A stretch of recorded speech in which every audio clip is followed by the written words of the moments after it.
Los argentinos proponen a la crotoxina como una esperanza contra el cáncer.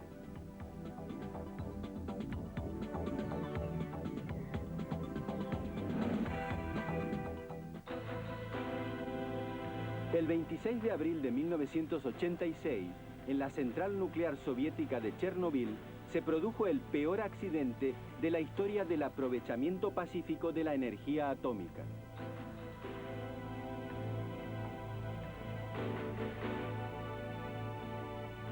El núcleo del reactor se fundió, provocando un incendio y liberando una nube radiactiva que se extendió en pocos días por la Unión Soviética y otras zonas de Europa. Las causas del accidente fueron atribuidas a los defectos de mantenimiento y a los fallos en los sistemas de emergencia. 28 personas murieron en el acto y otras 135.000 fueron evacuadas. Pero la cantidad de víctimas reales del accidente no se puede prever hasta ahora, porque muchas morirían a causa de los efectos tardíos por enfermedades cancerígenas. A pesar de la catástrofe, la Unión Soviética y los países del este europeo persistieron en mantener en funcionamiento sus centrales nucleares, cuyas medidas de seguridad dejaban mucho que desear. Pero las consideraciones económicas y la competencia con Occidente tenían prioridad sobre las ecológicas. La protesta contra las centrales nucleares arreciaron en todo el mundo.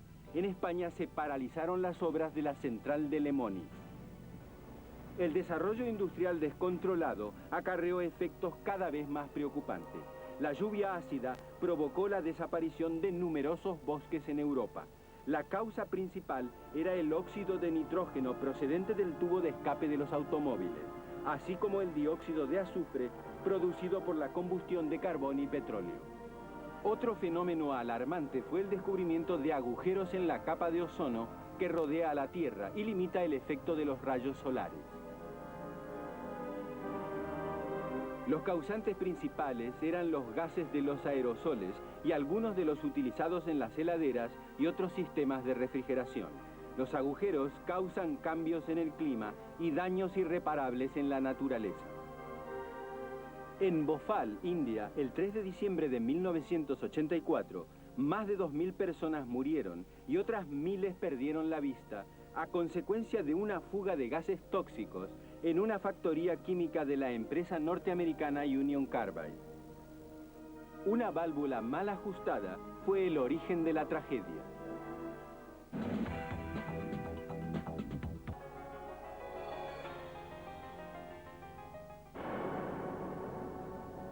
El rápido crecimiento económico de los años 50 y 60 se cobró un alto precio. El mundo comenzó a preguntarse qué hacer con el ruido, el humo y los residuos.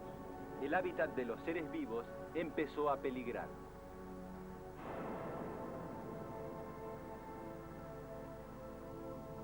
En 1972, el Club de Roma publicó Los límites del crecimiento, de Denis Miadoko. La obra advertía sobre las catastróficas consecuencias de un progreso técnico desenfrenado. En los países desarrollados surgió un movimiento de protesta contra la destrucción del medio ambiente. El 22 de abril de 1970 se proclamó en Estados Unidos el Día de la Tierra. En 1971, un grupo de activistas canadienses, contrarios a las pruebas atómicas, fundaron el movimiento Greenpeace. En 1974, la ecología dejó de ser una preocupación minoritaria y se incorporó a los programas políticos de la mayoría de los países industrializados. En Alemania nacería el primer Partido Verde. Pero hicieron falta varias catástrofes para que la humanidad tomase conciencia del peligro.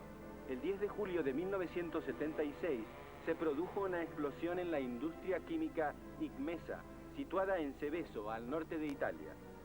Las emanaciones de dioxina causaron un incremento en los casos de cáncer y 2 años después, malformaciones en los recién nacidos. Sonó la alarma en el mundo entero.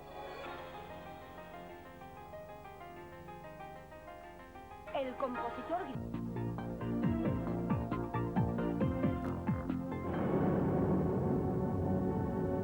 A lo largo de la década del 90, se acentuó la degradación del planeta. El 3 de junio de 1992, 120 jefes de Estado se reunieron en la cumbre de Río de Janeiro para debatir los problemas ecológicos.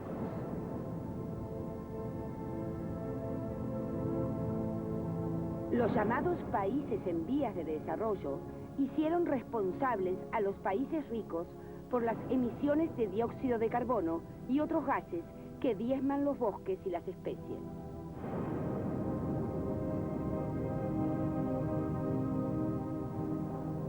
En un encuentro paralelo a la Conferencia de Río, 13.000 representantes de organizaciones no gubernamentales protagonizaron el Foro Global, donde responsabilizaron a los países industrializados por el efecto invernadero que recalienta la Tierra y ocasiona grandes cambios climáticos.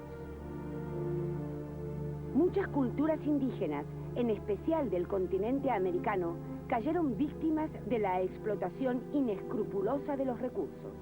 Más de un tercio de la masa vegetal y casi la mitad de los animales vertebrados del planeta se han extinguido o están en peligro de extinción.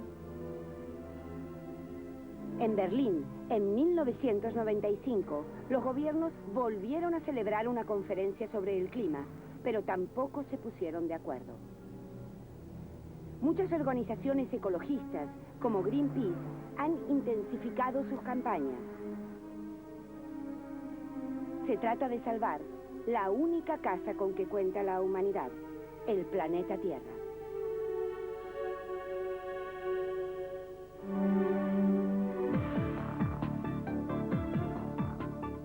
El triunfo